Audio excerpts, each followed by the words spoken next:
എന്റെ പുന്നാര വാപ്പ അത് സ്ക്രാച്ച് ആണ്. കാലിന്റെ മുട്ടിന്റെ ചേരട്ടന്റെ അവിടെ രണ്ട് കേറ് കയറിയാണ് ചേരട്ട പുറത്ത് കാടിങ്ങനെ നടക്കേ. എന്നാ എനിക്ക് പിന്നെ ടൗസർ ഇട്ടാ പോരെ. ഈ ഒരു തന്ത വൈബാളെ കൊണ്ട് നല്ലൊരു ഡ്രസ്സ് ഇടാൻ പറ്റാതായാലും എന്തേജ് പറഞ്ഞു ഞാൻ ഇടാത്ത പാൻറ്റായിരുന്നു. അങ്ങനെ ഇടാൻ പറ്റാത്ത ഡ്രസ്സുകൾ നന്നാക്കി കൊടുക്കുന്ന ആൾക്കാരും ഉണ്ട്. നിങ്ങളൊക്കെ പണ്ടത്തെ 60-70 വസന്തങ്ങളല്ലേ, അതിനൊക്കെ നമ്മ സീനാണേ. എന്റെ അമ്മ സീനത്തല്ല, എന്റെ അമ്മ മൈമൂൻ തന്നെയാണ്.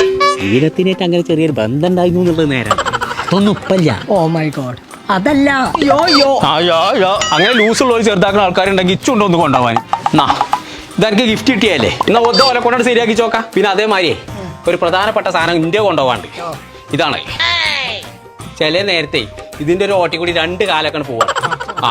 അപ്പൊ ഒന്നല്ലെങ്കിൽ ഇതിന്റെ ഒരു കാല് പറ്റ മുറിച്ചാണ് ഒഴിവാക്കുക, അല്ലെങ്കിൽ ഇതിന്റെ ലൂസ് കമ്മിയാക്കുക. ഇതും പോകുമ്പോൾ കൊടുത്താ ചെങ്കളെ ഇതാണ് നമ്മൾ പറഞ്ഞ കട, ഡാനിസ് ഡ്രസ് അൾട്രേഷൻ സെന്റർ. നിങ്ങളുടെ അടുത്തുള്ള ഏത് പഴയതും പുതിയതായ ഡ്രസ്സുകളുടെ ഇങ്ങോട്ട് കൊടുന്നോളി, ഷേപ്പ് ആക്കിയിട്ട് 5 മിനിറ്റോട് കഴിക്കണം തരും. പാന്റ് ഒക്കെ ലെങ്ത് കുറക്കുമ്പോണ്ടല്ലോ ഷെയ്ഡിങ് പോവാതെ നമ്മൾ കടയിൽ നിന്ന് എടുത്ത് കൊടുക്കുന്ന അതേപോലെ ആക്കി തരും. അപ്പൊ ലൊക്കേഷൻ മറക്കണ്ട, പെരിന്തൽമണ്ണ ഗവൺമെന്റ് ഹോസ്പിറ്റലിന്റെ തൊട്ടടുത്ത്. പെരിന്തൽമണ്ണ മാത്രമല്ല കേട്ടോ, മക്കരപ്പറമ്പും ഉണ്ട്, മലപ്പുറത്തും ഉണ്ട്. അവിടെ റെഡിമെയ്ഡ്സും ഉണ്ട്. അവിടുന്ന് എടുക്കുന്ന ഡ്രസ്സിന് ഷേപ്പിംഗ് ഫ്രീ. ഡാനീസ് വന്നതുകൊണ്ട് ഇനി എല്ലാരും ഒന്ന് ഷേപ്പ് ആവും. ഇത് റെഡി കേട്ടോ.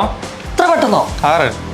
നോക്കിയാ ഞാനോട് കല്യാണത്തിന് ഇത് ഇത്ര പെട്ടെന്ന് കിട്ടുമെന്ന് ഞാനും വിചാരിച്ചില്ല.